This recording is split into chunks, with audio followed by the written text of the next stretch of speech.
I hope you weren't under the impression that this video series is over, not with at least 4 parts out. I've got quite a bit left to go over, and considering that this is where the series starts to pick up, that's saying a lot. Though I do have a bit of housekeeping first. You see, Part 2 Volume 1 is the 4th overall volume, hence why the title of the video says Part 2 Volume 1 and the thumbnail says Volume 4. Guess I'm just trying to confuse you as much as I can. So we saw in Part 1 how Mine was struggling to fit in with commoner society due to her strange habits from her time on Earth. But Part 2 introduces a whole new dynamic because she's basically been living in Ehrenfest for 2 whole years now. So she's picked up on what's common sense to commoners and merchants by now, but nobles? That'll be a completely new experience, and one that's an uphill battle for her. But before we get into it, there should be like a subscribe animation going on. Do that if you're not. Got that done? Good. Let's get into the first volume of Part 2, Apprentice Shrine Maiden. Picking up as we always do with a prologue, we get some insight into the High Priest, who will be a principal character for the rest of this franchise. If I'm being honest, he's summoned by the High Bishop after Mine's rampage and they left the temple. This is a problem for the priest, as he's annoyed that the High Bishop wasn't out of commission for a bit longer, just so he could actually get some work done. We learn that his name is Ferdinand, he's 20 despite acting and looking much older, to which Ferdinand blames his upbringing. That's an understatement. And he was not raised in the temple like most other blue priests, but reached adulthood as a noble.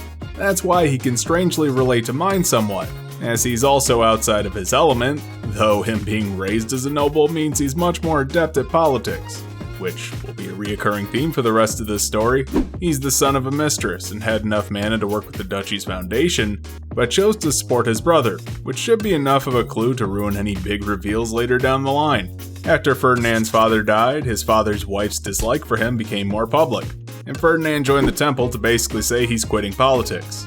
His half-brother who's close to him told Ferdinand to get the temple under control when he left, but the High Bishop is Ferdinand's father's wife's brother, meaning he doesn't like him much either. Enter the Sovereignty's Purge, which led to Ferdinand being responsible for basically all the maintenance in the temple, from magic item upkeep because the other priests have so little mana, to bookkeeping because no one else really cares to. And I'm sure he was just thrilled to find out that the High Bishop's been embezzling money like it's nobody's business. So with that incredibly important info dump that won't be relevant for about 3 or 4 more volumes out of the way, he finally meets with the bishop. Ferdinand confirms Mine joined the temple despite the bishop being pissed about it. He informs him at every step of the explanation that it was as they agreed upon, just to remind him not to try and change anything or complain too much. Ferdinand mentions that Mine will be needed for the dedication ritual as well as if the Knight's Order calls, mentions her needing to commute, and gets the okay for her workshop because money coming into the temple will be good. With all that squared away, Ferdinand plans to give Mine one of his attendants, but the bishop tells him to also give him one of his, Delia, a girl who's about Mine's age, to spy on her and make her life miserable. Ferdinand is annoyed by this because he was actually attaching one of his best attendants to Mine so she could learn about noble customs, also to report to him so that he can ensure that Mine isn't getting tricked. This leads to her last attendant being picked, a problem child of the orphanage, Gil. Into the story proper, there was a small break after Part 1, which is new for the series, as it's shifting not just in Mine's life, but with a minor time skip.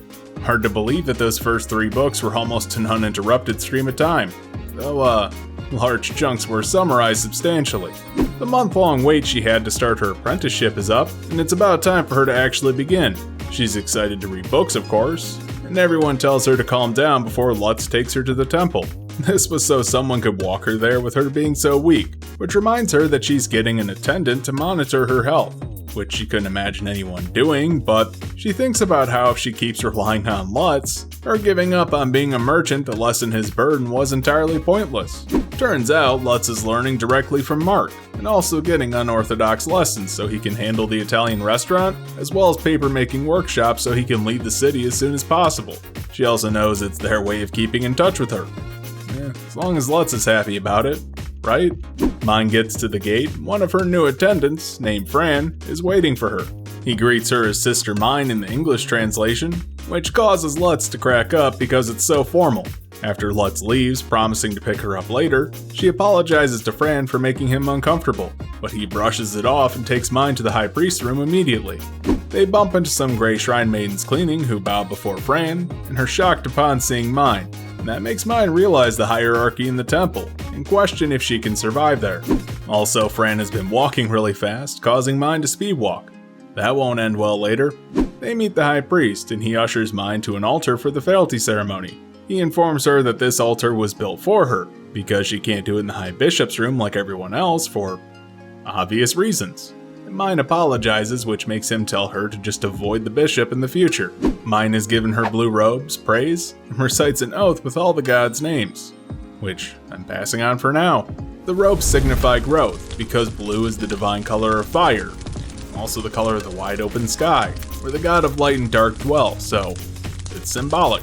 She fails hard when she strikes her little Glycoman praying pose, earning some grimace from the high priest, and she promises to try harder. We're introduced to all of her attendants at this point. Fran, the only adult, male, and very serious. Delia, a girl about Mine's age who's very superficially friendly at first. And Gil, the problem child who's rude, doesn't listen, and calls Mine stupid because she doesn't know anything. Now she's expected to discipline him at the high priest's orders, but she doesn't know how and decides to just ignore him. Mine plans to bail after the ceremony to read books in the book room, but Ferdinand stops her. If the ceremony was signing her employment contract, here's orientation. He warns her about the other blue robes, probably not being happy that she's even there. They'll most likely ignore her due to the mana shortage making her presence necessary. But once more blue robe children come, who knows? So she'll need to plan ahead. He explains that he elected to be her overseer himself, and Mine asks if he doesn't hate her too. The high priest is a practical man though, who values competence, and since Mine can do paperwork, she's fine in his book. So Mine's schedule will be paperwork in the morning, offering mana to tools, then Bible study afterwards, which is basically reading and prayer practice. So he presents her with a shield, and Mine pours her mana into it, which she says feels nice, like a weight is being lifted off her shoulders. Turns out offering mana will be easy for her, but Ferdinand warns her not to offer too much. She filled up 7 minor magic stones, which means fuck all to the audience. That's not much of a metric at this point. But later on when we know her mana capacity, holy shit. Before she can race off to read the Bible as part of her job duty though, Ferdinand talks to her about her donation. She promised 1 large gold, but Benno told her to do 1 small gold a month. But the high priest tells her to donate 5 smalls, and then space out the remaining 5 like that. Mine asks why, and he tells her that the temple's finances aren't great. The funding comes from the Archduke, certain ceremonies, and Blue Robe family donations. And since there's less blue robes, that means less money. Mine is a bit shocked that he's telling her all this, but she'll be going over the budget with him, so she'll need to know soon enough anyway. But how does she get the money there? Which is the next question. The high priest tells her to have her attendants bring it, but she refuses because she barely knows these people. She wants Benno to bring it, and he says that that's fine. So now she's off to go read. Finally, after leaving the high priest's room, Delia's nice girl act drops immediately, and she flat out admits to being a spy for the bishop. Mine says she'll switch her out, but Delia, the absolute mastermind she is, gets upset that the bishop will think she's incompetent if Mine gets a different attendant. Yeah, so Mine rationalizes that she's probably better off with a spy who's shit at her job than one who might actually be good at it. Also, Delia's life goal is to be the bishop's mistress. Yeah, she's like 8, but the prospects for an orphan girl in the temple, where all the pretty women are being treated as sex slaves by the bishop and being sold off, that's the best career path she's got in her eyes. Which we then go to Fran, and Mine doesn't trust him either because, well, he's a spy for the high priest, obviously. So blowing all of that off, she decides to go to the book room where she can get absorbed in reading, until Gil tries to tell her it's lunchtime at one point. Mine says she doesn't need food, and Gil gets more belligerent. Mine tells him to go get it himself, since she's not his master. She crushes him a bit to get him to leave her alone, which causes Fran to grab both Delia and Gil before fleeing, because Mine's got a reputation at this point. So she gets to read alone while waiting for Lutz. When he arrives, Mine leaps into his arms again because she's exhausted after being so out of her element for the whole day. He notes that she's not looking too healthy, but Mine asks if they can go see Benno anyway. Lutz confirms that he's at the store and asks why she needs to see him. It's to get her donation, and Mine trusts Benno. So they go to set off, only for Fran, Delia, and Gil to start following her. Mine tells them to stay put, but both Delia and Fran say it's absurd to meet someone without an attendant. Gil doesn't care anyway because he's hungry, implying he hasn't eaten at all. Mine decides to try and shake her attendance off by telling Delia she'll get in trouble if the High Priest doesn't hear about her getting her donation from Benno and bringing it as soon as she can, which Delia lights up over and rushes off. Mine assumes she'll either tell no one or the High Bishop. Either way, who cares, she's out of her hair. Fran protests and insists Mine chase after Delia to ensure that she tells the right person, but Mine says for him to go tell the High Priest if he's so unsure. With that, they leave, and Mine goes with Lutz where he asks if they aren't supposed to learn to manage her health, but Mine doesn't really see that happening. She breaks down who her attendants are, and Lutz gets why she doesn't trust them. When they get to Benno's store, Mine greets Mark, only to be ushered inside urgently as soon as he sees her. He opens Benno's office and tells him Mine is entering, rather than informing Benno of her arrival. He shoves Mine inside, and Benno teases Mark at first for being so flustered, but gets it when he finally sees her. It's about this time we see that she forgot to change clothes and is still wearing her blue robes. The, robes of nobility? Sometimes I wish I was keeping a running counter sort of joke for Mine's stupidity, but that'd be in the triple digits by this point.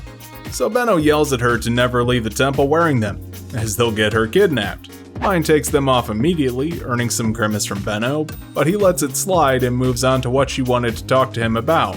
She asks Benno to accompany her to deliver some gold coins, and states in disbelief that the temple expected her to use her attendants for that.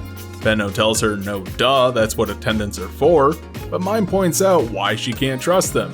And that's kinda funny to everyone since she's so naive. Benno notices how much they hate her over there, and tells her to get her attendance in order by beating the disobedient one and rewarding him when he does a good job, while also building trust with the two spies. He asks when Ferdinand wanted the donation, and Mine says she told him whenever Benno was ready, and Benno immediately freaks out. That's as good as saying immediately to a noble. So Benno throws on his best clothes, Mark as well, and they both look sorta goofy with extremely long sleeves. While they're gone, Lutz comforts Mine for her mistake, but tells her that she needs to learn from them. He's spending his time learning everything about being a merchant, so she needs to spend her time learning everything about the temple to make her life work there. Which, let's be honest, she didn't even try to fit in today. Benno tells Mine to throw her robes back on, has her transfer the gold coins to Benno's card, and he just takes 5 from the store. He then grabs 3 gifts and they go outside, where there's a carriage already waiting. Mine's impressed by the speed at which they moved, but Benno's motto is, when life gives you lemons, make lemonade.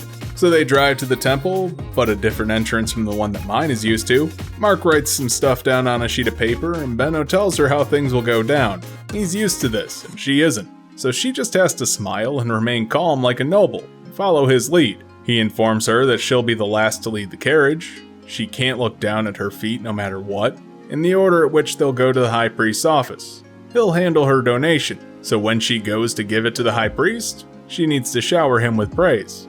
But most importantly, he tells Mine to act like a noble, and Mine tries out some stereotypically princess-sounding dialogue, which Benno is blown away by and tells Mine to keep talking like that. Mark shows Benno the paper he's been writing on and he chuckles to himself, before Fran arrives to greet them. Mine's now talking like a noble, which surprises Fran and changes his demeanor immediately to reflect that of a true attendant. He summons more attendants at Mine's request to carry the gifts, and they go to the High Priest room with a parade of people. Along the way, Benno scolds Fran when he notices that he's walking too fast for Mine, and tells him to better match his master's pace. Fran is embarrassed, but Mine covers for him in a regal way, saying that he has the High Priest's trust and she expects he'll learn soon. But we all know how this goes. Mark carries Mine the rest of the way to prevent her collapse. But it's a bridal carry this time as opposed to the usual way. Once near the High Priest's room, Mark lets her down so that she can walk the rest of the way, with Fran checking to see how fast Mine is walking, showing that he's learning, and earning approving nods from Mine saying that he's going the right speed. He rings a small bell on the door to inform those inside that he's arrived. Once inside, Benno greets Ferdinand with a long greeting about praying for their meeting to be blessed on that summer day ordained by the fire god, and Ferdinand does indeed bless him, causing Mine to gasp at the holy sight. It's undercut a bit when we find out later that's normal for noble greetings. They just use mana to cause small blessings for greetings. After that, everyone is taken to their seats, where Mine struggles for a bit but chooses to act like a noble rather than a commoner when it comes to climbing into her chair, simply placing a hand on her cheek. Fran picks up on it immediately and helps Mine into it. The order of who sits when and who's standing behind who matters from an etiquette perspective, so highest ranked person to lowest ranked person with their respective retainers or attendants behind them. And yeah, those are two different things. Anno, Ferdinand's head attendant, is behind him, Fran behind Mine, who's seated second, and Benno's seated last with Mark behind him, while the remaining attendants are at the wall holding the gifts. Now the meeting can actually get underway. And yeah, that was all lead up to a fucking meeting. I want to stress, nobles don't do things fast. The amount of time it takes to organize a meeting, get the logistics in order to have the meeting, write your letter of invitation, wait days for a reply, and then finally schedule a day for the damn thing, it can take weeks to talk about something you could have just mentioned in the hallway at work. But that's incredibly rude, as well as not factoring in noble politics, as there's always somebody scheming to move up in the world or bring someone else down. Casually letting information slip may actually be a fatal mistake. We'll see that a lot more in the next part. Benno presents Mine's donation for her to check. She confirms, says the line thanking him, and it's passed to Ferdinand, who confirms again and then hands it to Anno to take somewhere safe. Benno also presents gifts to Ferdinand to thank him for allowing the mine workshop to continue operation. This also shows his business's staple products. Nice advertisement there. One sheet of incredibly high quality fabric, one piece of paper using Mine's method, and lastly a bottle of Rincham. 3 gifts for the 3 people, the High Priest, the High Bishop, and Mine, who led to that meeting. Mine's relieved the meeting is finally over, but Benno tears off a piece of paper and slips it discreetly to her. And it says don't let your guard down. Ferdinand waves off the Great Priest and gets down to business as Anno wheels out a cart for tea. Mine gets asked which variety she would like and she has no fucking clue, so she just picks at random and asks Fran for his thoughts on milk for added flavor. I know it probably seems kinda stupid, but tea is super important to nobles. After tea is served, Ferdinand dives into the conversation. He asks Benno for his thoughts on Mine, wanting to know what motivates her and what sort of person she is. Benno says that she's a prodigy when it comes to inventing, generous and naive. Ferdinand is confused at generous though, because from the temple's perspective, she's emotional and violent, both from her attacks on the High Bishop and Gil with her mana. But Benno says she values FFB the most. Family, friends, and books. Everything else she just couldn't care less. This confirms for Ferdinand that he'll avoid getting between Mine and these things to keep her mana under control. But maybe they could use them as a good motivator at a later date. Just earmark that idea. And especially books. Benno also stresses here how physically weak Mine is. That she can collapse without warning if you don't notice how much she's been walking, and be bedridden with a fever for days after. Ferdinand notes that Lutz is the only one capable of managing Mine's health per Benno, but orders Fran to learn anyway. Mine says that's unreasonable after a single day, but Fran says that he won't fail. Ferdinand also won't take no for an answer either, because he stresses the Knight's Order could call upon them in the fall, so Fran better know Mine's health tells by then. Benno stresses one more thing. That Mine might very well be smart, but she lacks experience in society, particularly that of the Temple and Noble Society, to which the High Priest says that he knows, hence why he assigned Fran to her. That's news to Fran, but now he understands that he isn't there to be punished, but to help guide Mine, so now he's more receptive to being her attendant. The discussion switches to Mine being referred to as Benno's goddess of water. This is incredibly uncomfortable for everyone, but Benno denies it. Ferdinand insists that it could actually happen, and he's curious what sort of way Benno's looking at Mine. Mine doesn't get the meaning and asks to be clued in, but no one really wants to say. She finally orders Fran to tell her, but Ferdinand takes the bullet. He finally says that it means lover. She laughs and says no way, because Benno's old enough to be her dad. Ferdinand says that that doesn't really matter, and Mine sort of has to agree, because it must be normal in the temple as Delia is aiming to be the bishop's mistress. The room gets uncomfortably silent suddenly, as Benno passes Mine another note begging her to shut the hell up. Finally, Mark steps up and asks for permission to speak. He's granted it and defends Benno and Mine by saying the meaning here is that Mine is bringing prosperity to the Gilberta Company with her inventions. Ferdinand jumps on that and says it makes sense to end the whole discussion there. Lastly on the docket is the workshop's finances. Ferdinand wants to secure part of the profits for the temple for allowing Mine to keep it. Benno negotiates a good rate of 10% for them, so everyone can still make a good amount of money. Ferdinand agrees after seeing the logic, and they solidify it with a magic contract. I just want to kind of note this, mine and Benno cut their fingers here, and due to Ferdinand not being noted as different, I'm guessing he does too, which is weird because nobles have mana pens? Yeah, but now that the contract is signed, Ferdinand ends the whole meeting by offering prayers, meaning, for mine at least, Mark and Benno have to as well.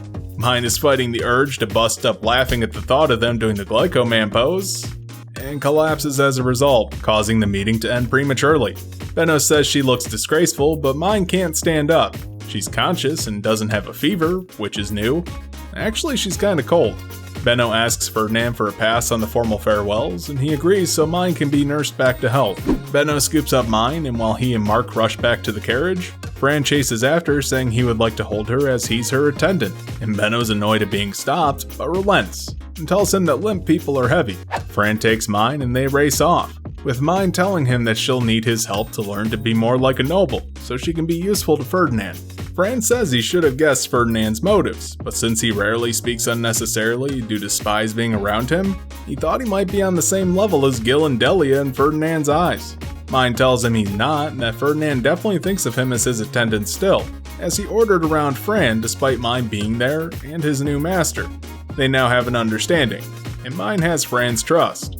When they get into the carriage, Fran wants to come, but Benno turns him down due to him wearing priest robes, which seems odd. Mine tells Fran to watch after her home to cement this new bond at Benno's suggestion, and Fran says goodbye by saying he'll await her return. On the ride back, Mine's getting a lap pillow from Benno. Mine's first, outside of her family, in either life. She also asks about the clothing thing. Benno says priests don't have any because they don't need them, and he tells Mine to shut up as he strokes her head and hand with a worried look. Mine's confused because Benno is treating her like his beloved, which is exactly what led to the rumors Ferdinand had mentioned during their meeting. Mark tells him that Mine is not Liz and that she'll be fine, but Benno doesn't let go and stares out the window. Mine's seeing a side of Benno she probably shouldn't, to be honest. Back at the store, they take Mine into Benno's office and lay her on a bench. Lutz notes that she looks exhausted, but she's not hot. He asks her what she did, and as she ran through it all, her stomach growls, and Mine remembers that she never ate. Mark races off to get some sick soup, which is just milk, honey, and some soggy bread. While the room is cleared out except for the two of them, Lutz chastises her, asking her why she didn't eat. Mine says she can go 2 days without eating as long as she's reading, and Lutz asks her when exactly was the last time she did that, because she definitely hasn't as Mine, meaning that's not how her body works anymore. When Benno gets back, Mine reveals that she skipped a meal, and he yells at her because the devouring is stealing her nutrition, which is why she doesn't grow much. Realizing mana might be the issue here after she donated some at the temple, Mine opens her box mental image she stores her mana in, and lets it spread throughout her body to warm her up a bit, and that works. We'll learn what that is exactly in part 3, so it's cool seeing it teased here. Benno tells her to ask Ferdinand about mana so that she can learn more, because she's going to fucking need to. And since Mine is feeling better, she tries to sit up, but face plants hard, and everyone yells at her again for not thinking. They force her to promise to eat, and Mine says that she will, but they don't trust her at all. With her actually feeling better though, Benno tells her to come with him tomorrow to see the Italian restaurant, as well as buy clothes. Some for her attendants, Lutz, and herself. Lutz needs more to avoid getting his apprentice clothes dirty. They go home, Lutz tells Thule what happened, so Mine gets an earful from her too, and to make it up to her, she asks Thule if she wants to go as well, which she's very excited to. The next day, as they all leave, Ralph asks where they're going, and Thule tells him she's gonna go learn about clothes. Lutz's family, having 4 boys, it's eating them into poverty, so they need their kids to go forage on their days off to keep the table stocked. So Lutz is seen as slacking by not going to the forest on his days off. Honestly, they'd rather he go to the forest than give them cash to buy more food. So Lutz is uncomfortable as Ralph talks to Thule as they walk, and when they do go their separate ways, Ralph stares at them for a long time before running off. Mine even remarks the distance growing in that family symbolically, as the two move in different directions. Thule sees Benno, he comments how Karina has high hopes for her, and they set off. The restaurant Benno bought is almost finished, with the kitchen being the main hang-up. Mine thinks it's coming along well, but Benno tells her there's a mountain of problems. but they're not going to worry about them just yet. They go to the secondhand store, and on the way, Tuli asks about the restaurant's food, if it'll really be Noble's food or Mine's weird food as she puts it. Benno is surprised and asks what Mine's cooking is like, as both Lutz and Tuli have apparently had it, but they admit that Mine doesn't really cook, so they can't really say it's her cooking, more that she just tells people how to cook. Her size and strength are what's holding her back, and she mutters to herself about wishing she could grow up too. Benno comforts her with a pat on the back, despite her not really meaning to say that part out loud. At the store, the owner teases Benno a bit about having kids, telling us that they're on friendly terms with each other. Mine and Benno pick out something for Fran, and Benno agrees with Mine's color choice, telling her to do the same for her other two attendants. She uses Lutz as a reference chart for both Gil and Delia, with Lutz being super self-conscious about being a reference for Delia, but Tuli's too big and Mine's too small, so he'll have to do. Seeing Mine's actually good at coordinating outfits, Benno lets out a reluctant sigh and asks her where she learned about clothes, and she can't really give an answer, so Benno just gives up again. With Mine's shopping done, Benno looks to Tuli and Lutz, two apprentices who work in clothing, and proposes a competition to foster growth. He tells them to pick out clothes that'll fit Mine, style-wise, that is, after giving them a crash course in fashion, and whoever picks out the best one wins. It's here we learn why nobles and rich people wear long sleeves. It's basically a symbol saying you have others to do your work for you, so you don't have to worry about dirtying your sleeves. Mark also wore long sleeves when meeting Ferdinand, which strikes Mine as odd, but Benno says they went there, and it was a given that his attendants would do most of the work, so Mark wouldn't have to. If a noble visited them, however, they would have to accommodate. Not that a noble would ever visit them directly.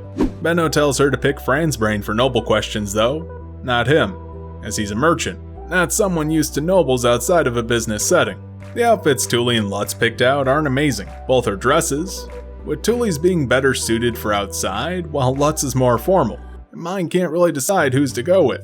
Benno tells her to try them on in the changing room, and there we have our actual first description of Mine in the whole series. Yeah, no shit. Volume 4 of this franchise, we finally get a description of the main character because she's seeing herself in a mirror for the first time. While aside from her hair, because she can see that, and guessing her eye color based on comments she gets, the big thing she notices is she really doesn't look like Tuli. She sort of has her mom's nose, and she kinda guesses she's cute, being generous by Earth standards, and judging by how people react to her here, she must be cute. Lutz tells her so all the time. And yeah, she does have pale skin, but not the nice Snow White type pale they always talk about in Japanese culture, but kind of like a sickly, gross pale, because Mine's sick. She steps out and Lutz declares victory, but Benno isn't too sure. He asks Mine what she thinks, and she pulls out a blouse top, a vest, and a skirt. Why? Because those can be thrown in with her Gilberta Company outfit for variety. Benno snickers and drops some wisdom for Lutz and Tuli.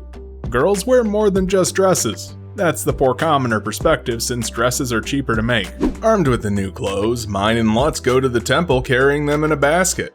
They don't want to attract any unwanted attention, so they plan to change at Benno's store in Lutz's room. But Mine thinks she'll just ask for one herself, when Benno tells her that's a dumb idea. He doesn't mind renting her one, but it's 7 flights up. Yeah, she'll collapse before getting to it. Benno wonders why she doesn't have a room at the temple for when people visit, and she's wondering who the hell would actually visit her. Well, Lutz, obviously. So Benno tells her to have Ferdinand give her a room, because Lutz is going today to teach Fran about Mine's health. With that, Benno summons a servant to change Mine behind a curtain in his office, and the two kids head out to the temple. At the gate, all 3 of Mine's attendants are there, which surprises her, as how did they know that she was coming? And it turns out Benno sent a messenger. Fran greets her, Delia trips her up, saying she must have embarrassed herself by having a guest over with no attendance. But Mine retorts that Fran was there, and Delia laughs that off, saying he can't offer flowers. That's a euphemism for sex. Mine asks her what would get her to serve her seriously, and Delia tells her not a damn thing, and buzzes off on her own. Lutz asks who the hell that was, and Mine tells him it's one of her attendants. Technically. Now enter Gil to piss Lutz off. He keeps barking about Lutz being an outsider and Mine being stupid, which pushes Lutz past his limit. Lutz says cut him off because he's a waste, and Gil gets even more upset. He grabs Mine's arm and yanks her for attention, but because Mine is so weak and small, he pulls her over. Fran has a heart attack trying to catch her, but Lutz beats him to the punch and actually does catch her. He remarks that Gil is more like a wild animal than an attendant, but Mine doesn't have the strength or motivation to train him properly, so Lutz takes that up for her. He yells at Gil for almost hurting Mine, and Gil doubles down. Too bad his mouth wrote a check his ass couldn't cash. So Lutz tackles him to the ground and punches him repeatedly. Fights were common in the lower city, and it was assumed if you started one, you'd better finish it, because injuries in this time period were no joke without modern medicine. Fran tells Mine that she should stop this because discipline in the temple isn't getting hit. It means time in the repentance chamber, or less food. She shouldn't encourage violence, is what he's trying to say. Lutz gets off Gil, saying that he's not doing his job, and worse, he's actually dangerous around Mine, and Gil yells back that Mine's not doing her job either. She's not giving him what he's owed, and Mine has no clue. She asks Fran, and Gil calls her stupid again, but Mine calls him stupid and says that she doesn't know because she wasn't raised in the temple like he was. So, it needs an explanation. Lutz wonders why Gil thinks he's owed something without work, and Gil replies gifts from the gods are given equally, even if the higher classes get them first. Fran finally clarifies that Gil is referring to divine gifts: food, clothing, and shelter. 3 things Mine isn't providing. She has no chambers, so Gil is still living in the orphanage despite being an attendant, and the master is meant to have food cooked with their leftovers going to the attendants, and finally the orphanage. Mine wonders if she did the same thing to Fran when he was transferred, but that's not the case. He's still staying in the High Priest's chamber, and it's assumed Deli is still with the High Bishop. Gil's the only one suffering, and since divine gifts are given equally in the orphanage, his living situation hasn't improved despite expecting it to. Now, Fran's more annoyed Gil expected it to, because he didn't put any actual work in, but Gil wants to know why he should work for her in the first place. And Mine says it's because she'll pay him, but Gil doesn't understand what that means. It's Lutz's turn to mock him for being an idiot now and not knowing what a wage is, because that's common knowledge. But Gil says it isn't. Mine says it's pay for work, and she'll be paying Fran for his great work. But she won't bother paying an attendant who doesn't work like Gil. She has Fran escort her to the High Priest's room for the morning paperwork, while Gil asks if his life will really change if he works hard for Mine, and she confirms it will. In Ferdinand's room, he asks how she's doing, and she's fine. He's interested as he's heard that people can die from being completely drained of mana, but never heard of people getting sick without filling their bodies with mana. And that may be unique to the Devouring, or more likely Mine herself, due to a slew of unique circumstances. But the Devouring isn't well researched due to its rarity, and Ferdinand seems oddly interested in it now, which is worrying Mine. So she changes the subject by asking about any religious ceremonies that would call her to the noble quarter, or to dress special and if she'll need clothes for that. Ferdinand confirms that she'll need a set of ceremonial robes, and that's what the cloth Benno brought is for. Finally, he asks why she isn't wearing her blue robes, and she explains what Benno told her about being kidnapped before getting her robes from Lutz. And changing right there in front of Ferdinand, Fran, Gil, all of the other attendants. Fran's concerned about Mine changing herself, but Ferdinand is more concerned about her lack of self-awareness at changing in front of men. He scolds her to change in her room, but she asks if that means that he's giving her one. Ferdinand walks back on that, and says that he told the High Bishop he wouldn't, so he can't. And Mine starts to realize he's kinda been busting his back for her. She asks if they have a room not in the noble section of the temple, like even a closet is more than what she has now. He rubs his temples, a habit he has when he's annoyed, frustrated, or thinking, and says that it's incredibly rude to invite a guest to a closet. Anno suggests the old orphanage director's chamber, since that's been tainted by a yet unmentioned incident, and no one wants them, or the job. You know, people like to talk about how dark this series can be, and this is one of the moments it's slipping into that. It's kind of implied that she was sexually molesting the orphans at this point, because the nobles see the furniture there as gross, and nobody really wants to tell Mine what happened. We do find out what happened at the end of part 2, and it's bad. She asks to be taken there first so Lutz can talk to Fran, but they need to be cleaned. That sounds like a job for Gil. He's confident, and Mine gives him a chance to prove himself. He leaves with another priest, and Mine does math with Ferdinand, while Lutz sits there with Fran to talk about Mine's health. She's doing some basic calculations, but the categories for the ledger are weird, like offerings, flowers, and water for the gods. And that's for sure some coded language, for probably bribes, definitely booze, and definitely women. But Mine's naive ass doesn't realize that, and asks what these are for. And Ferdinand, just half reluctant, half defeated, tells her to just do the math and not question it.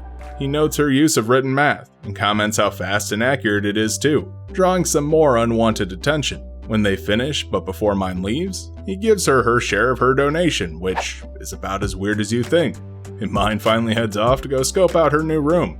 They're fairly conveniently located for her purposes. Fran warns her to take care not to enter through the orphan's entrance though, and when they go inside, Gil is beaming with pride to show Mine how well he cleaned. Turns out he did a great job too, and Mine tells him to bend over a bit so she can praise him with a pat on his head. He starts crying tears of joy, begs for her to praise him more. We find out the kid's just starved for attention. Negative attention was still attention after all, so positive attention for him? It's just awesome.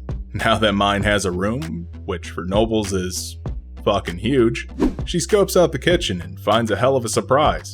This place has an oven, and that's something Benno needs to train a chef to cook for the Italian restaurant. She and Let's are fucking stoked, so she asks Fran if she can bring a chef in. He says that's customary, so of course. But they need to eat now, so Mine tells them to put on some street clothes and head out so they can get some food. Gil is super excited, and Fran is in awe at his own clothes, so good for them.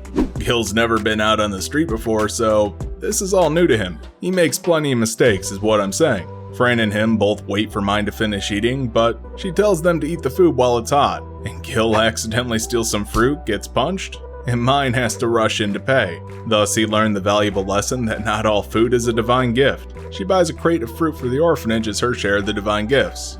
Lutz says that they should swing by Benno's and tell him about the oven, and Mine agrees. She relays the facts about the kitchen, and when it comes down to who will pay for what, Benno says that he'll pay for the food to be cooked for Mine and subsequently the orphans as part of the training, even though Mine was going to. That way she can't keep the chef at the end. Benno wants to see the kitchen right now, but Fran says no because it's not clean. They can't even serve guests tea yet. Benno says that he's not a guest though. He's a merchant consultant to fit a blue shrine maiden's new quarters. And at that, Mine tells Fran to drop it and just let Benno do what he wants. Over the next several days, Fran and Gil get the kitchen in order, while Mine ferments yeast at her home to make fluffy bread, because that's something she hasn't seen yet. Surely that'll give her a leg up in the market. She informs Benno when it's ready and he brings the chef in. They make pizza, soup, and a dessert. A good chunk is spent on how this stuff is prepared. But the main takeaways are Mine introducing her soup method of not throwing away the broth after boiling vegetables. The two chefs are Hugo and Ella, who will be recurring minor characters, and Mine having to learn to act like a noble in front of them to not destroy the illusion that they're working for one. Basically sit there quietly and smile the whole time. After a bit, Mine and Benno leave the room because Mine's too much of a distraction. Yeah, her just sitting there is too much. The food comes out and Benno is incredibly interested, but Mine has to recite the before meal prayer, which she does flawlessly. The food tastes great, and Benno is thoroughly impressed, mostly with the pizza being softer than bread he's eaten at a noble's house before. And Mine tells him about their secret weapon, yeast. That way no one will be able to steal their recipes because no one will be able to make it. Mine even suggests seasonal soups based on what vegetables are growing. And Benno says he feels like an idiot trying to solve all of his problems on his own since Mine could work through them fairly easily. But he's not ready to say what those problems are just yet. Not until they're all alone. Fran comes back after Mine summons him for his thoughts. And he says it was good but far from a traditional noble meal, though he believes it will do well among nobles who like to try new things. Mine's doing great right now, but she does feel like she's forgotten something fairly important. Enter Delia, screaming about this being Mine's fault. Since she sucked at her spying job, she was kicked out of the bishop's chambers, meaning she's been cut off. Mine's her only choice unless she wants to go back to the orphanage, so she demands that Mine lets her stay in her chambers. But Benno tells her to know her place. He says that Mine should cut her off too because she's worthless and a spy. But Delia says she needs her because Mine has no female attendants. Fran responds saying her absence hasn't even been noticed due to Mine commuting, so she tries to turn on the waterworks, but Gil shuts her down next. He's working, getting food in a room out of it, but Delia hasn't been, so she's got no place there. Delia gets the wrong idea from that because her frame of reference is offering flowers, and tries to seduce Benno, but he shuts that down quick. Basically, that tells you all you need to know about the High Bishop.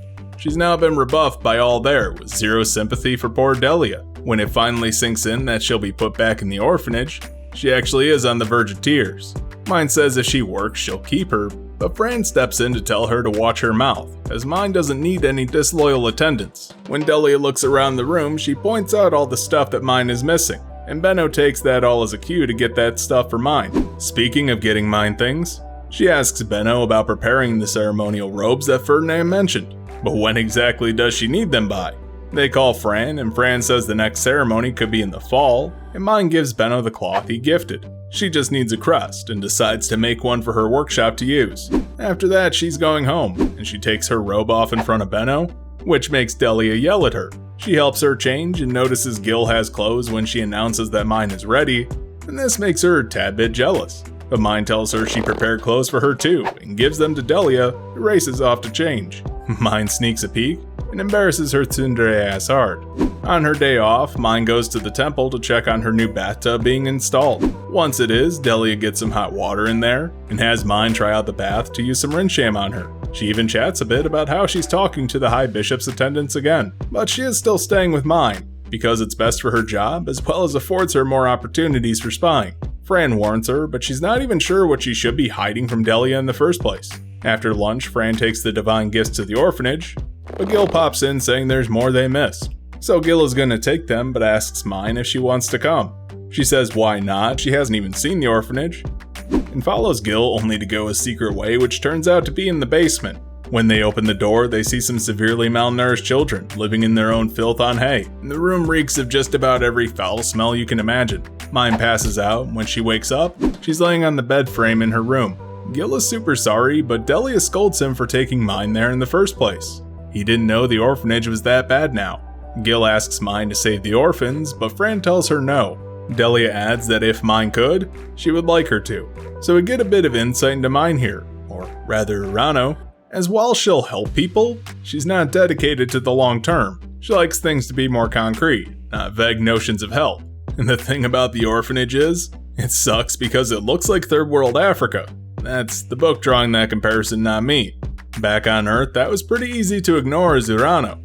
But it's not for Mine here because it's just on the other side of a wall, not half a world away. So she says she'll do the bare minimum and asks the high priest for assistance. Fran tells her she shouldn't, but she does anyway. And it doesn't go well.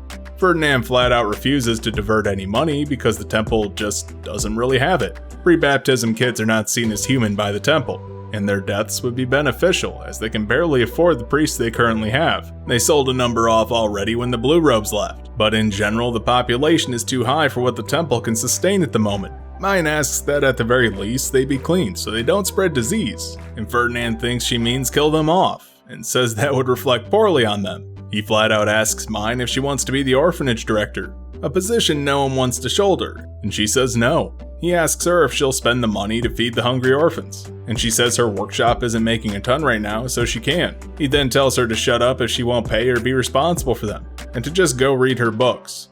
So she does. She asks Fran if he knew that would happen, and he did, which is why he suggested she not even ask. Mine's struggling though, as while she can ignore it while reading, when she isn't, she keeps thinking about the starving kids. She goes back after it's time to go and tells Gil that she failed. Her attendants blame the bishop, since he's getting rid of shrine maidens who get pregnant to keep the population low. You know, that's kinda extra hard, when he needs the women to keep the men who visit him company. When Lutz comes to pick her up, she tells him about it, and he lays it out for her perfectly. Mine's so stuck in her current living situation that she doesn't realize she wants the orphans to survive, not live like she is. If they could forage in the forest even, it would be fine, but orphans can't leave the temple unless they're attendants. So, that can't work. Or she could just make them all her attendants. Yeah, they're not gonna let her do that. Mine runs the math, and all that stuff would be less money than the nice clothes she bought for herself. Well, herself and her attendants.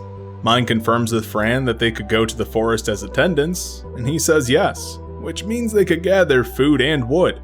Lutz sees where this is going, and asks if she's planning to turn the orphanage into a branch of her workshop, which Mine is. But Fran throws some cold water on the conversation, saying the high priest will ask her again if she wants to shoulder the responsibility, and Mine's just too scared. But Lutz frames it as such. They will always have a place to stay, so her trying has literally no downsides. Plus she can stop if it becomes too much.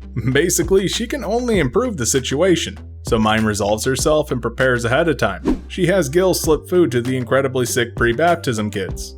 Outside of the divine gifts, that is. Fran tells Mine to watch out for Delia as she could tell the bishop, but she's confused because she was sure the high priest would tell him as well. Fran tells her no because he's upset about the situation too, but as Delia told Mine before, the bishop is the ultimate authority in the temple, and that's how he wants it run. Besides, Ferdinand has to watch what he says and does in the temple due to spies. So Lutz butts in to say the high priest needs told that Mine doesn't really understand his vague way of speaking. Since the workshop is involved, that means Benno is too. He tells Mine to get the groundwork laid before she meets with Ferdinand. Hell, Mine barging in and begging for help based on pure emotion was actually incredibly rude to him. So Mine decides to take the director's job, establish a workshop to improve the lives of those there, wash the kids, and teach them to make soup so they won't starve. So she sends a letter requesting a meeting and gets a reply to meet in a few days.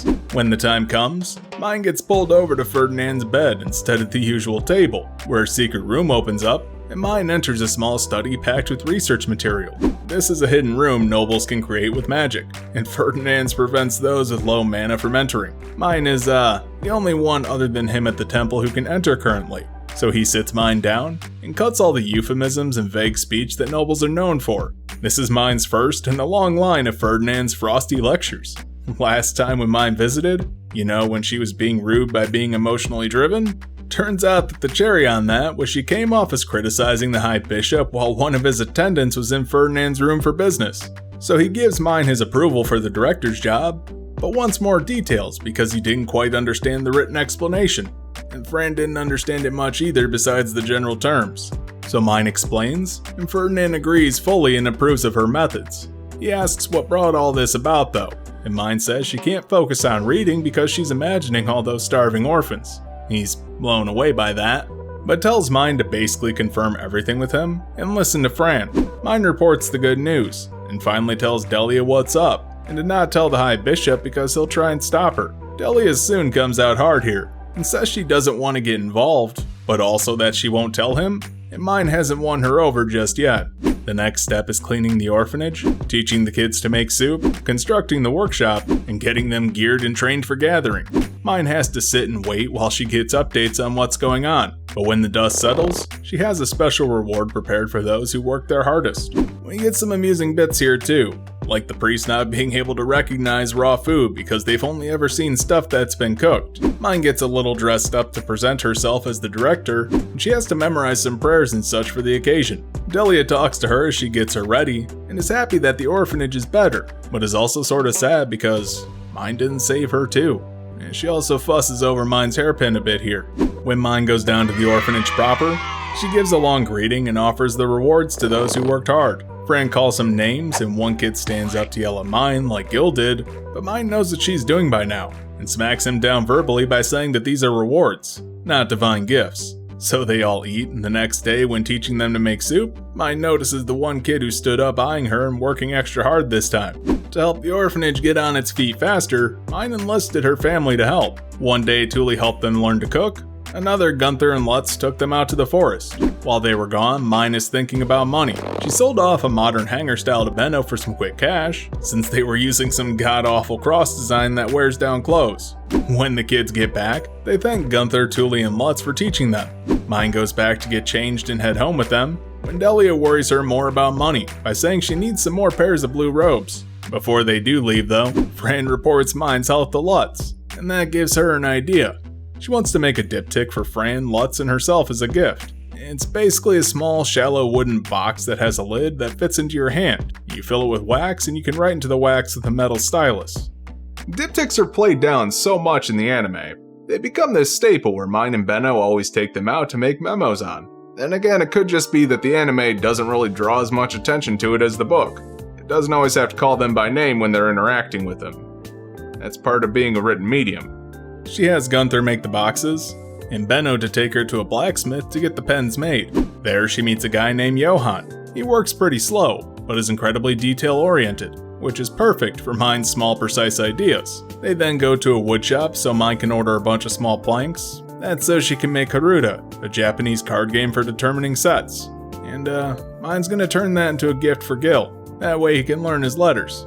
And Benno also orders the stuff for a diptych too. The shop they go to happens to be one Lutz's brother Sieg works at, and he's acting super weird when he notices Lutz is there. He tries to ask Mine about his job. When the manager tries to negotiate with Mine about price, Lutz steps in and that pisses his brother off for haggling. But Lutz shoots back at him and tells him that he is doing his job right now, and keeps the price fair for Mine. Sieg won't answer Mine when she asks why he's against Lutz's job, just further sowing the seeds that this family is having issues. 10 days later, Mine's stuff is done. She shows off her diptych to Benno, and Benno wants the rights despite it only really being sellable to other merchants, and maybe servants to nobles, I guess. He also asks about the wooden board she ordered, and Mine says she's making Karuta, which require drawings. This makes everyone grimace though when Mine draws some sample art, as her non-realistic drawings are awful by their standards. Her attendant suggests she get Wilma to do it. She's a former attendant shrine maiden who's pretty good at art. And she was also the one Mine praised highly when giving out rewards. Mine gives Fran his diptych, and Delia a stone slate with her name on it so she can learn letters as well. Her idea is to get Gil and Delia to compete at learning letters. That way they'll grow faster. When Benno saw the completed Karuta, he wanted to buy the rights, but Mine told him she wanted to make them in her workshop so she has a continued source of money. You know, instead of just constantly selling all of her ideas to him. Next, it's time to pay off some foreshadowing from the previous volume when Mine and Lutz are making paper, with the Star Festival coming up. But first she has to get fitted for her ceremonial robes, where Tuli and Effa join her at Karina's to do most of the physical work, since Karina is noticeably pregnant at this point. After the measurements, Karina makes the design and looks at Mine's crest. Tuli doesn't believe Mine made that because she's seen her art before, but Mine insists that she did indeed draw that. They discuss designs and Karina tells her how patterns are woven into fabric, but it's not the same as traditional Japanese kimonos. And this is also a bit of a rush job. Mine tells her to do some simple wavy lines that vary in thickness to symbolize water, and maybe add some flower petals to sell that motif. Benno pops in after their meeting about the robes, and gives Mine a sheet of paper. He tells her to read it when nobody's around. It's a list of all the shit he needs solved by her.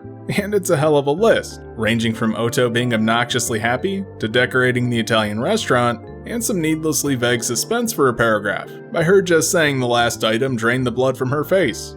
Look, it's about Lutz's family issues that have been building to a crescendo in this book. Benno wants to take him out of the city to make paper workshops, and his family won't let him.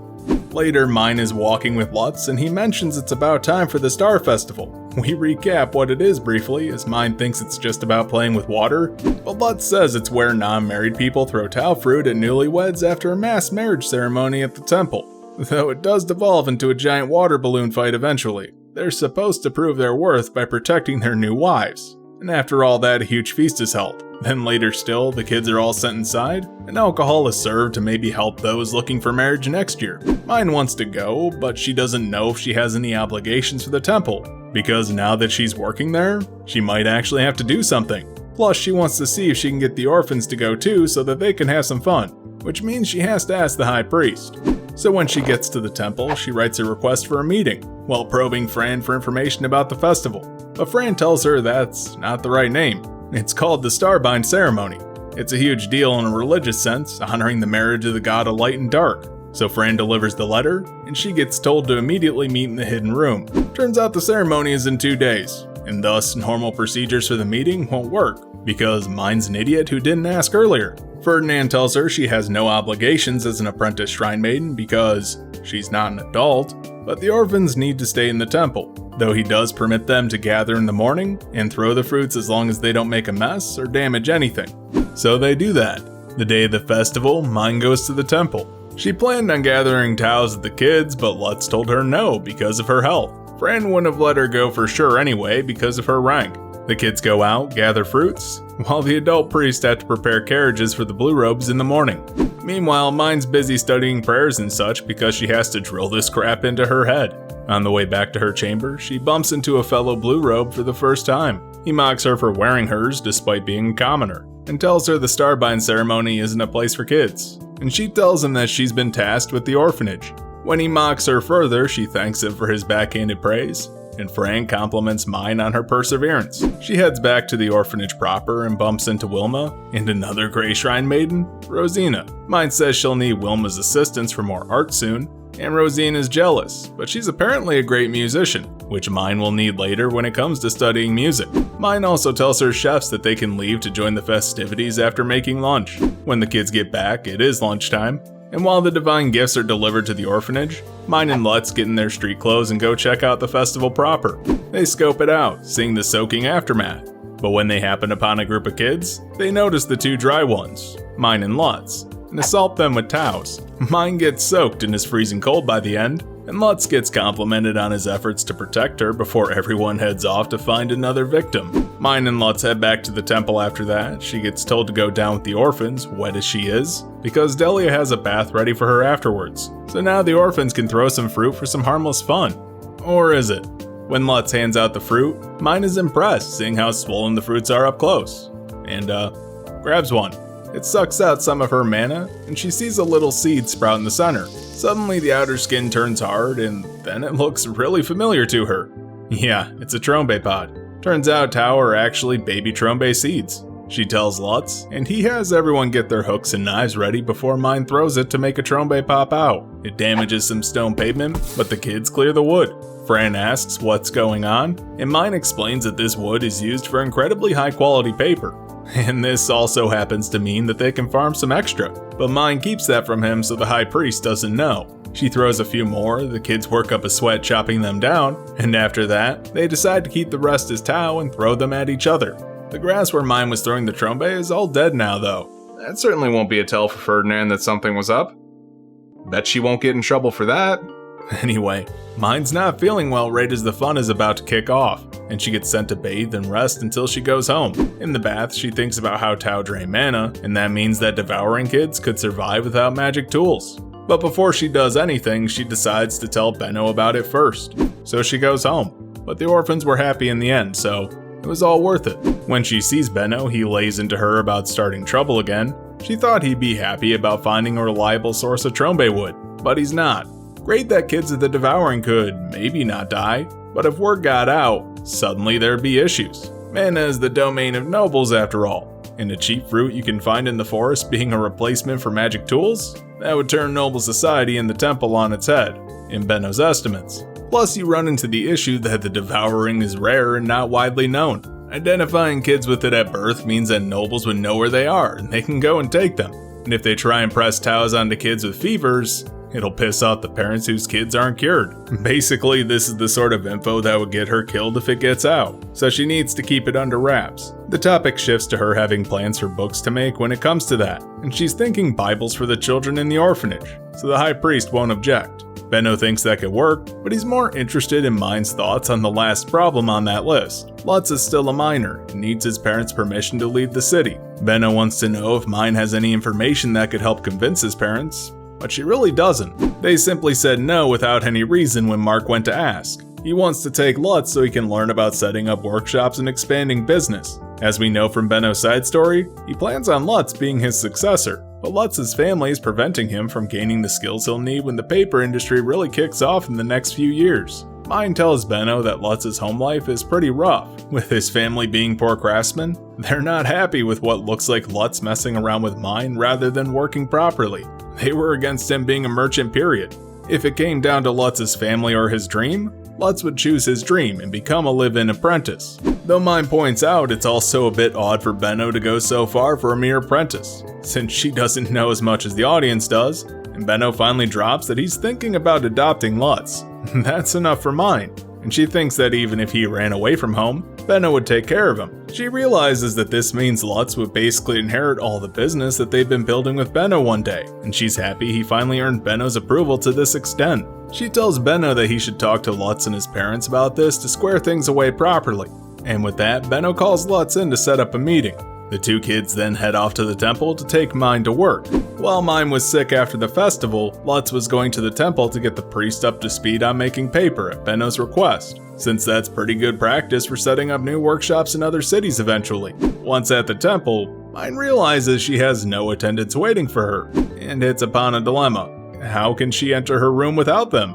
After some debate, she just decides to open the door, and Ferdinand is on the other side to talk to her. Well, scold her, but you get the point. First, about walking around unattended, as that's unsightly for a lady. But second, she done fucked up. He explicitly told her not to make a mess, and the area they threw the fruits in had some damaged walkways, as well as some barren patches where grass once was. Now, she can't really explain what happened, not without exposing the whole Tao being Trombe thing, so Mine just says whatever Fran said happened, and Ferdinand punishes her by sending her to the repentance chamber. Fran protests, of course, which Ferdinand thinks is because of her honor, but it's actually because of her health. Mine's the first ever blue robe shrine maiden ever sent there. She doesn't think it's so bad at first, and sits down on the cool floor, eventually falling asleep, only to have Ferdinand check on her and see that she's barely conscious and ice cold after a few hours. So, Mine's now sick again. While at home in bed, Thule informs Mine that Lutz ran away from home after learning his parents are keeping him from his dream. He stormed out and they can't find him, which is just dumb, because Mine asks Ralph when he comes over if they checked his work, and they don't know where he works. Yeah, after a few months now, they don't even know that he works at the Gilberta company. Mine tells Ralph to talk to him, but he won't, and even claims that he's the victim because Lutz got the job he wants, and isn't even going to the forest on his days off. But Mine says that he's getting paid for those days too. She tells Thule to take Ralph to the Gilberta company, but that doesn't end well. Ralph tries to drag him home, but Lutz says not to bother him at work. Gil's the one who picks Mine up a few days later when she's feeling better, and they bump into Carla by the well. She asks Mine to see how Lutz is doing, and Mine says she will, so they go to Benno's store first. Everyone's on edge there, but Lutz is doing fine. She asks what he's been doing, and he's been living as a live-in apprentice, which throws Mine off because Benno said he would adopt him. And, that's news to Lutz. He's torn, because Mine knew all this. Like, yeah, the adoption, but also that his parents are preventing him from leaving the city. He's now been shaken to his core, and asks Mine if she thinks he made the wrong choice. But she tells him no, and that she's his ally in this. After all, she just wants the best situation for him. We found out that Carla came to the store the night before and yelled at Benno about being a kidnapper, which could straight up ruin his business. Yeah, on top of that thing with Ralph. So with all this fucked, Mine is convinced that Benno adopting Lutz is the best answer. She leaves the store, with Lutz put somewhat at ease that he has some allies. At the temple, Ferdinand has a new method of punishing Mine that won't get her sick, using her book time to get paperwork done. But there's one problem. Mine's super distracted by this whole Lutz thing, and he's sick of her sighing and not making any progress. So he pulls her into the hidden room to fix his calculator, so to speak. He asks Mine what's wrong, but she feels it's not relevant to their work, and Ferdinand begs to differ as it's impacting her work quite a bit.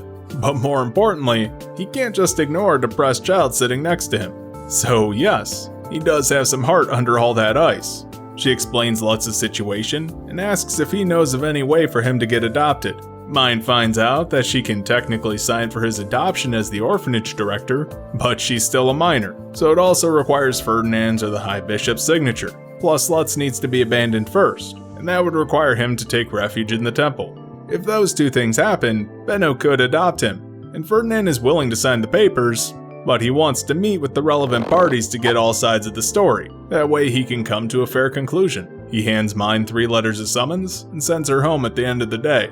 Mine, like a gleeful idiot, hands Benno his letter and he practically has a heart attack.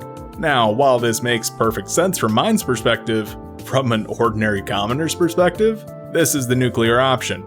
She just had a noble drop a merchant, a poor family from the slums, and a boy they're fighting over summons for an arbitration. Like, what the fuck? Mine assumed Benno couldn't fix this with all of his resources, but the problem was Benno couldn't fix this happily with his resources. He could have blackmailed or coerced the family, and even Lutz knew that. Hell, Mine should too. Benno told her that Gustav could have done that easily to her family, but she explains that this could actually get the adoption off the ground, if Ferdinand agrees with Lutz's assessment. Mine delivers the letter to Carla, who was waiting outside for Mine the whole time it seems, and Mine has to read her the letter because Carla can't read. Oh, and she's terrified as well. That's to be expected. When it's time for the meeting, all parties come. Mine is sitting behind the high priest with a magic tool that makes it so only he can hear her, but he's not even holding onto it to listen. So, she's effectively mute. Lutz had stayed in Mine's chambers that night to help his abandonment case, and Benno showed up just about as fancy as last time. So the priest calls this meeting to order, and basically wants to hear all sides. But that really just means Lutz's parents' side, because they really haven't said much.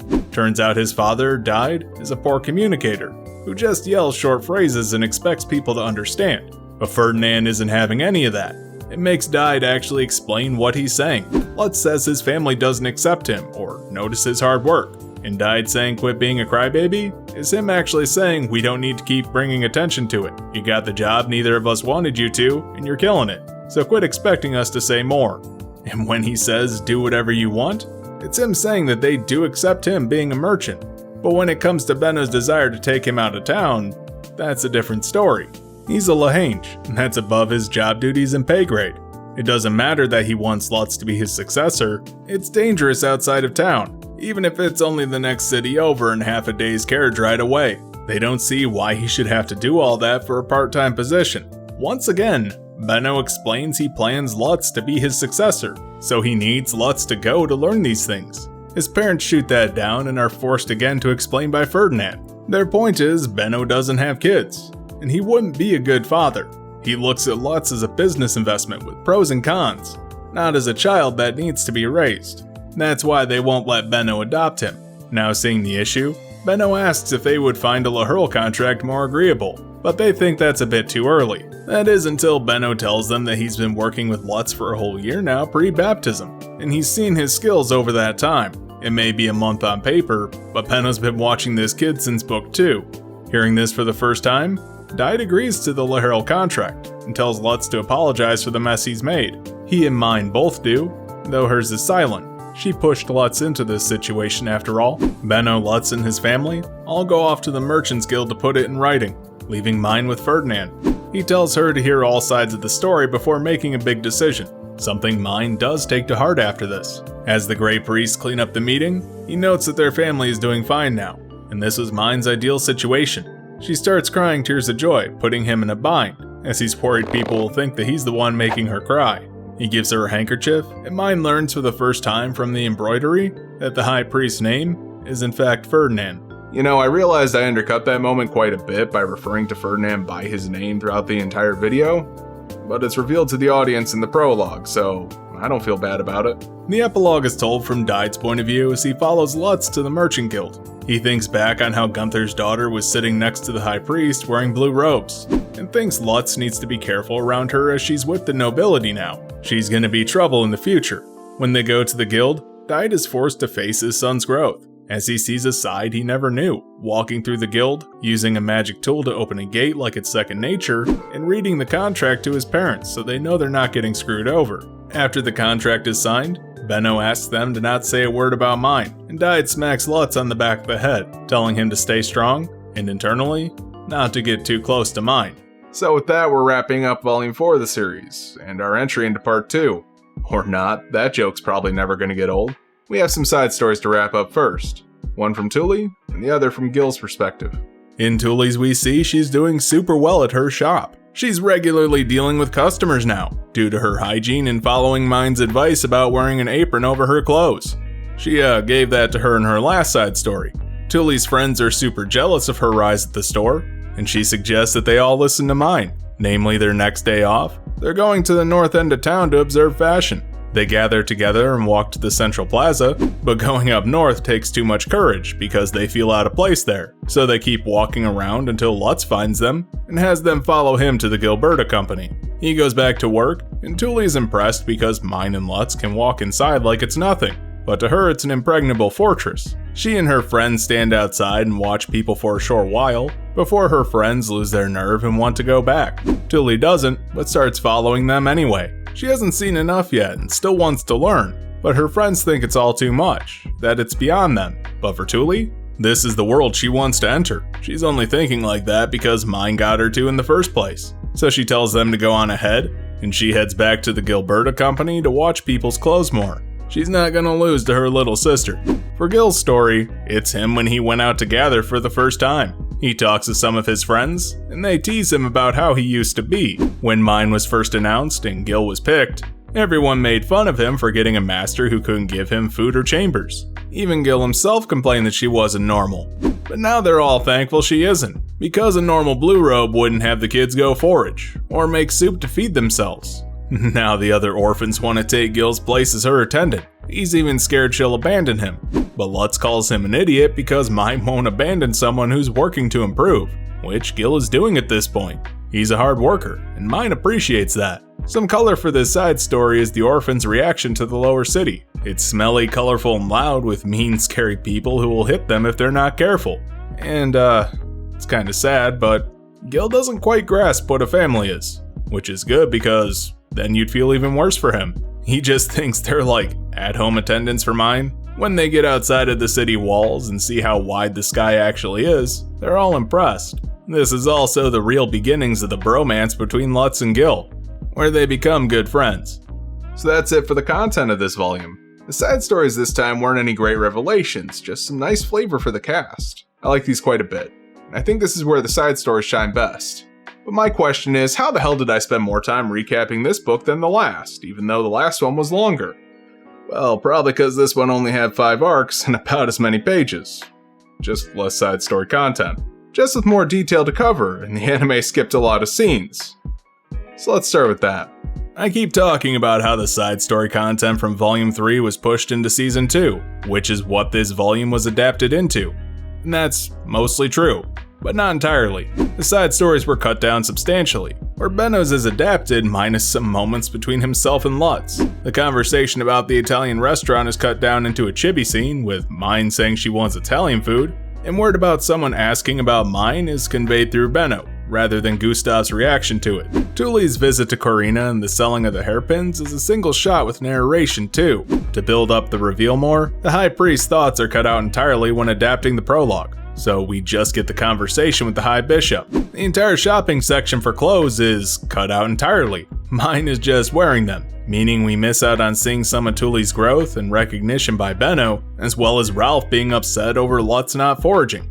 The entire diptych creation scene is cut, but we do at least get a mention of how Sieg is being weird about Lutz working, and Mine just hands one to Fran. Mine's fitting scene is cut, meaning so is Benno's list of problems, so you're probably starting to see a pattern. Most of the scenes dealing with Lutz's family issues are gone, until they come to a head with him running away from home. The adoption is sort of just thrown out there with little reaction, rather than all the build-up it got, though the rest of the book pretty much plays out as is, minus Thule's side story in the epilogue, aside from Benno asking Lutz's parents not to mention Mine being a blue robe. And here's the controversial statement. These changes don't really impact the larger story being told, but they certainly make Lutz's family issues feel spontaneous rather than something building in the background for 4 volumes. Here's a list of small, minor changes that don't impact much, but still exists. If I don't put them in, I'm sure somebody will mention them. I think it's kinda weird that Benno mentions Grey Robes not having clothes for outside the temple, when Fran says that there's something Blue Robes provide. I don't think Benno deals with the temple much, if at all, prior to Mine joining, and it's generally true for those who aren't attendants. Hell, maybe Fran was talking about providing more Grey Robes, but it's still something that might strike the casual reader as a contradiction. But at the same time, Fran treats getting clothes like a big deal himself, so it's hard to say where the line's drawn. This is the first real book with Ferdinand as a character. Yeah, he was in Volume 3, but he had a very plot-servicing role. Here's where we actually get a personality, and he's probably one of the best written characters in this whole franchise. Because he's this weird mix of cold hard logic, mad scientist type who blurs the lines of ethics, but also under that, has a real heart. Like, the guy genuinely cares about Mine's well-being, and tries his best to put her in the most favorable position he can. And since these books are primarily from her perspective, his actions grow increasingly more distorted, but that care still comes across in rare moments. Moments that are informed by him as a person, meaning his history and what he's been through to that point. It'll come up at multiple points in this franchise that Ferdinand is evil or heartless. But understand, that's like the running joke of this series. Because yeah, he's harsh, but he also wants what's best for those he cares about. And that makes him a hard character to like, but also one that's hard not to like at the same time, as he forms the closest familial bond Mime will have later in this series. And these early bits are the basis for that.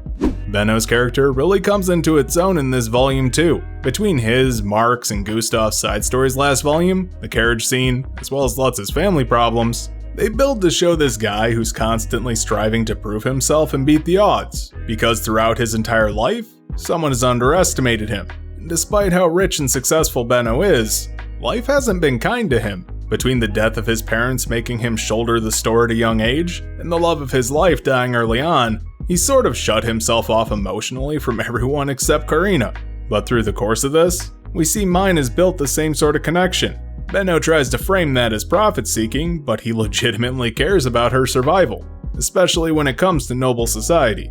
Looking back on this franchise and rereading part 2, this is probably the section mine has the most freedom, even though at this point, she feels pretty restricted. She has about the right level of authority and money to get things done she wants, without causing problems. She can still go almost wherever she wants and meet with pretty much anyone she needs to for whatever little job she has in her mind. Unfortunately for her, that won't last long. Between her attacking last volume, insulting and screwing up how the High Bishop runs the temple in this volume, she's made some enemies. Enemies who don't really seem that powerful until later on, and mine's only gonna make that worse in the coming months. So that'll do it for this volume. We get a nice introduction into Mine's life as a shrine maiden as she learns more and more about noble society, as well as how she settles into temple life. You know, I'm really not looking forward to these videos getting noticeably longer with each iteration, but there's just a lot to cover. What can I do? I guess all I can say is that the next video is going to be long too, but more action-packed, as the hinted at summons from the Knight's Order comes to pass. But for now, hey, you made it to the end of the video. Don't forget to like, comment, subscribe, share, and do all the other YouTube stuff to help the channel grow. You can also join my Discord with a link down in the description. If you really want to support me, you can head on over to my Patreon and pick up some extra perks, like voting on what I do next. Speaking of Patreon, I'd like to give a special thanks to Nadeshiko for their continued support. Thanks for watching.